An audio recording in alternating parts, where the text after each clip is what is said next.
할렐루야. 오늘도 나사렛 아침 묵상으로 함께 해주시는 모든 여러분들을 하나님의 이름으로 진심으로 환영하고 축복합니다. 오늘 우리가 함께 나눌 하나님의 말씀은 욥기 31장 6절 말씀입니다.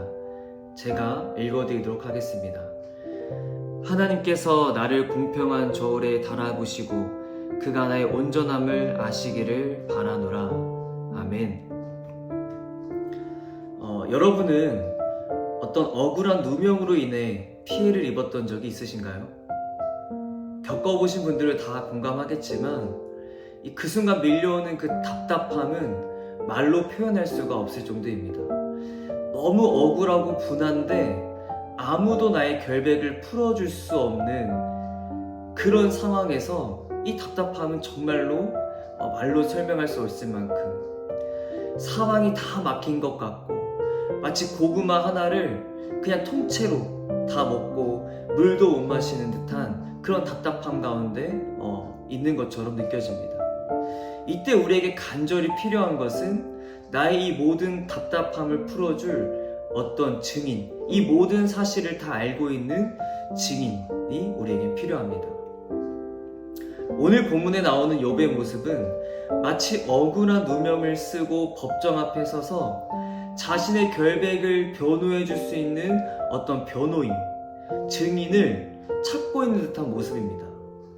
욥이 찾고 있는 그 증인, 욥이 찾고 있는 그 변호사는 모든 것을 알고 계신 분이시며 동시에 완전히 공의로운 재판관이 되시는 우리 하나님이십니다.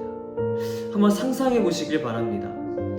어느 날 아무런 이유도 모른 채 가정이 무너지고 육체의 질병을 얻게 되고 모든 살림이 엉망이 되고 사람들도 다 떠나갑니다. 이 상황은 점점 악화만 되어져 가고 이 악화되어져 가는 상황 속에서 내가 할 수 있는 것은 아무것도 없습니다. 이런 상황 가운데에서 우리가 느낄 수 있는 감정은 아마 무기력함일 것입니다. 내가 어떠한 노력을 해도 내가 어떠한 방법을 생각해 보려고 해도 아무것도 내 힘으로 통제할 수 없고 해결할 수 없을 때 우리는 그 무기력함 앞에 마주하게 됩니다. 이 무기력함 속에서 우리는 크게 두 가지 선택을 할 수가 있습니다. 첫째로는 모든 것을 그냥 포기하는 것입니다. 그냥 모든 것을 포기하고 그냥 될 대로 되라는 식으로 살아가는 인생을 택할 수 있죠. 그래서 혹여는 이것이 심한 경우에는 스스로 목숨을 끊는 선택을 하기도 합니다. 또 두 번째 선택으로는 힘이 있는 구원자를 찾는 것입니다. 근데 이 두 번째 선택에도 분명한 한계점이 존재합니다.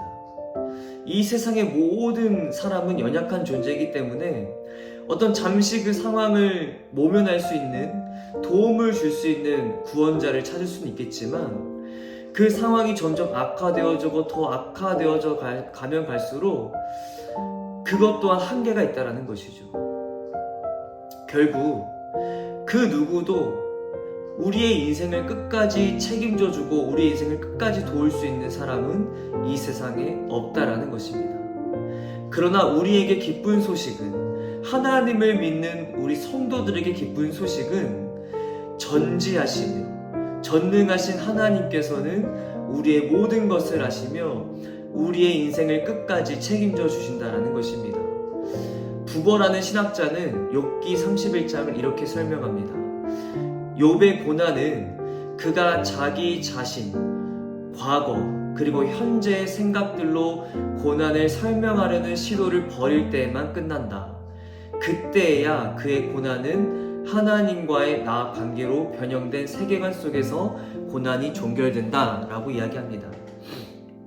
다시 쉽게 이야기하면 내 경험과 내 생각과 나의 감정으로 고난을 설명하려 하면 할수록 우리는 우리의 무기력함을 마주하게 되지만 이 설명할 수 없는 것, 답을 찾을 수 없는 것에 마주한 우리가 이 모든 고난을 주관하시고 이 모든 상황을 통제하시는 그 하나님을 바라볼 때 즉 하나님과 나 사이의 관계로 이 고난을 이해하려 할 때 그 답을 나 자신에게서 찾으려 하지 않고 이 고난을 통치하시는, 이 고난을 통제하시는 하나님 안에서 이 고난을 이해할 수 있게 된다는 것입니다.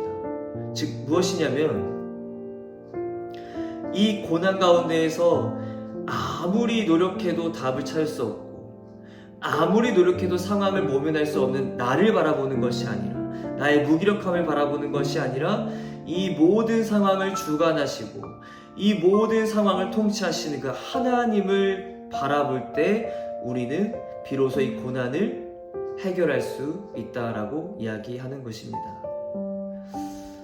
욥은 31장에서도 지속적으로 자신의 행실이 깨끗한 자였음을 증명합니다. 오늘 읽은 6절 말씀에서 욥은 하나님께서 나의 정직함을 저울에 달아보신다면 나의 흠없음을 알게 하실 것이다 라고 당당히 고백하는 것입니다. 이곳에서 온전함, 흠없음이라는 이 히브리어 단어 투마는 구별된, 거룩을 의미하는 카도시와는 다른 단어로서 어떤 윤리적인 온전함, 개인의 성실한 삶, 도덕적인 온전함을 의미합니다.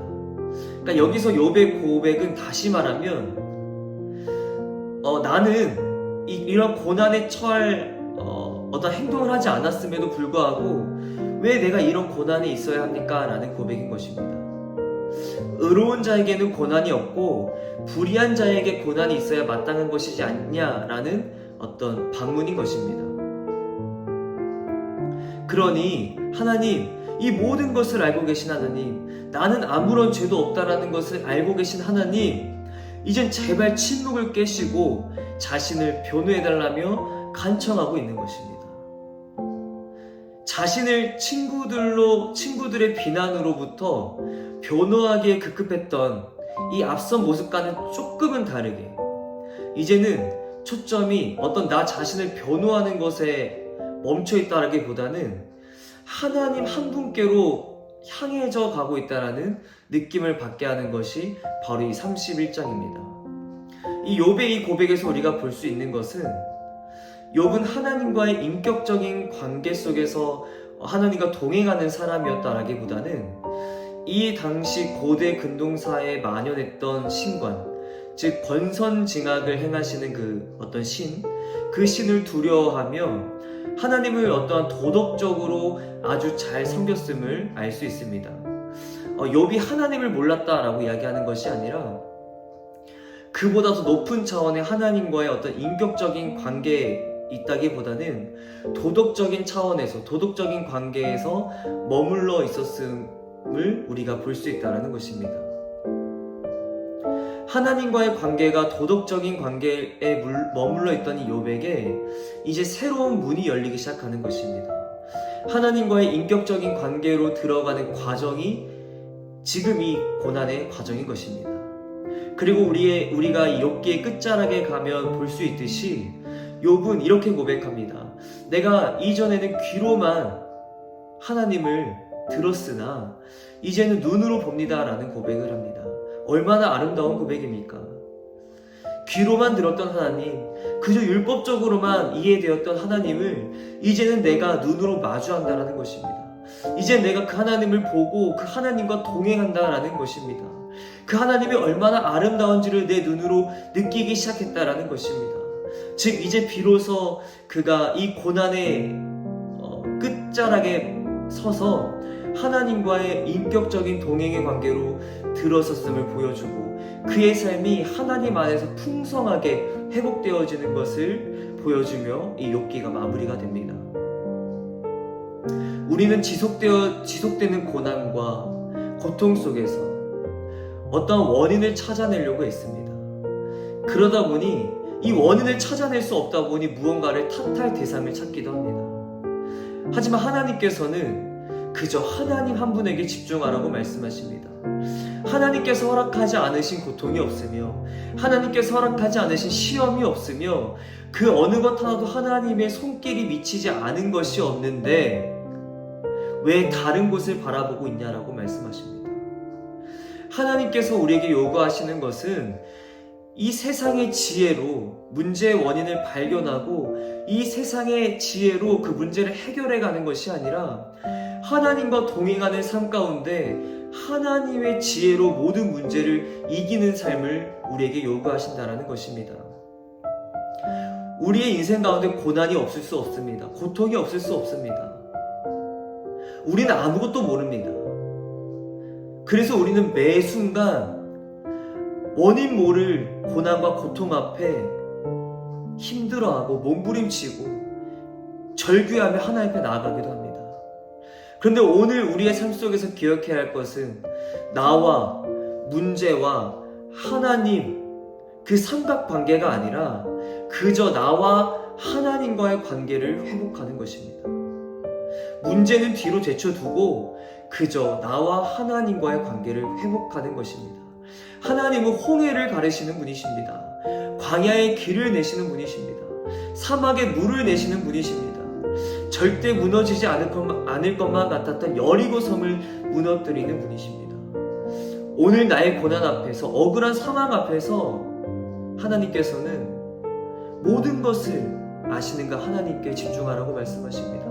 모든 것을 행할 수 있는 그 하나님께 집중하라고 말씀하십니다. 하나님이 손가락 하나만 까딱하면 이 지구를 바꾸실 수 있는 그 하나님께 집중하라고 말씀하시는 것입니다. 그래서 하나님을 더 알아가고 하나님을 더 사랑하는 것에 집중하며 어느덧 이 고난이 축복이 되어 있는 이 놀라운 은혜를 경험하기를 원하시는 것입니다. 여러분, 오늘 우리는 또 어떠한 삶을 마주할지 모릅니다. 오늘 이 묵상을 듣고 계신 여러분들 가운데 이미 고통과 고난 가운데 계신 분들도 있을 것입니다. 하나님께서 이렇게 이야기하십니다. 그 고통을 보지 말고 고난을 보지 말고 그 고통의 문제를 해결하려고 애쓰지 말고 하나님께 집중하라고 말씀하십니다. 하나님 품에 있는 것이 가장 안전한 것이며 가장 지혜로운 것이라고 오늘 우리에게 말씀하십니다. 오늘 우리의 모든 시선을 주님께 올려드리며 모든 상황 가운데에서 주님 안에 거할 수 있는 우리들의 삶이 되기를 간절히 소망합니다. 아멘.